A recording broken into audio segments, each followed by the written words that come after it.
they would let BRS exploit them and urging them to contribute positively to society. He asked why they remained silent even when allegations are made against him, and questioned why they do not thank Prime Minister Modi for improving relations with China.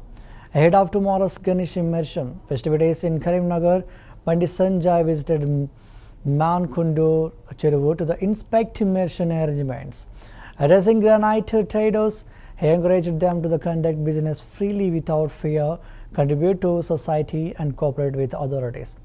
Responding to his remarks, Granite Association leaders expressed optimism that their trade relations would improve following Modi's China visit and pledged to serve the community while working collaboratively with officials.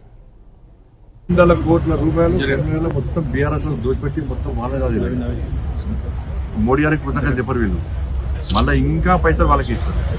నేను చెప్పిన అనగా బాధనే కాదు, మంచిగా సేవ అయ్యేది. ఇలా వినాయక చవితి వచ్చింది, మీరు ఏం చేస్తారో మంచిగా వాళ్ళని పిలిచి కలెక్టరేట్కి పోయి గ్రావెల్ పోయి వాళ్ళు చచ్చిపోతున్నారు. మా జీవనకి వస్తున్నారు. ఈ మహేశ్వరు ప్రసాద్ జీవనకి పరిచయం గారికి అవసరం చేయాల్సింది. అప్పుడు ఆ సీఆర్కు మా ఇష్టం గారు ఉన్నారు. వాళ్ళకి పోలీస్ బందోబస్తు వాళ్ళు భోజనం కూడా ఉండేవాళ్ళు. ఆ జీవనకి టుడే కొంచెం కాంట్రాక్ట్ చేసుకొస్తారు. ఇప్పుడు ఏం పేరు వస్తుంది వాళ్ళు చేస్తారు. కొంతమంది జిల్లా కొంతమంది ఉంటారు.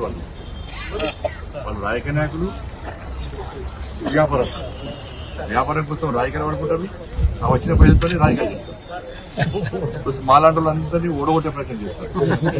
వాళ్ళ బయటకు పోయి 1000 కోట్లు ఇష్టం చెప్తారు. బయట ఆయన తప్పు వాడితే వీళ్ళు ఖండించారు. దాన్ని వీళ్ళు కట్టేది 300 కోట్లు, కానీ బయట 1000 కోట్లు 2 కోట్లు ఇస్తారు. వీళ్ళు నేను గెలిచినాక సార్ ఒక బొకే కూడా ఇచ్చి చేయాలి సార్. నేను ఎంపీ గెలిచినాక ఒక్క బొకే 1 కిలో ఏదైనా నాతో నుంచి కూడా దిగి నాతో బొక్క ఇస్తే వీళ్ళు అక్కడ ఉంటుంది. బిజినెస్ పడిపోతుంది. ఒక్కొక్క లైసెన్స్ కు బయట 10-10 లక్షలు దొబ్బిస్తారు వీళ్ళు. ఆ షాప్ పెట్టాలంటే 10 లక్షల రూపాయలు. ఆ సభ్యత్వం పైసలు ఎడిపోయినాయి. సభ్యత్వం పైసలు ఎవరికి ఉపయోగపడదు, సమాజానికి ఉపయోగపడేది కదా. ఏమైనా పైసలు అవి 100 కోట్ల రూపాయలు 2 నెలలు మొత్తం బీఆర్ఎస్ దోచిపెట్టి మొత్తం వాళ్ళే. మోడీ గారికి కృతజ్ఞతలు చెప్పరు వీళ్ళు. మళ్ళీ ఇంకా పైసలు వాళ్ళకి ఇస్తారు. నేను చెప్పిన అనగా బాధనే కాదు, మంచిగా సేవ అయ్యేది. ఇలా వినాయక చవితి వచ్చింది, మీరు ఏం చేస్తారో మంచిగా వాళ్ళని పిలిచి కలెక్టరేట్కి పోయి గ్రావెల్ పోయి వాళ్ళు చచ్చిపోతున్నారు. మా జీవనకి వస్తున్నారు.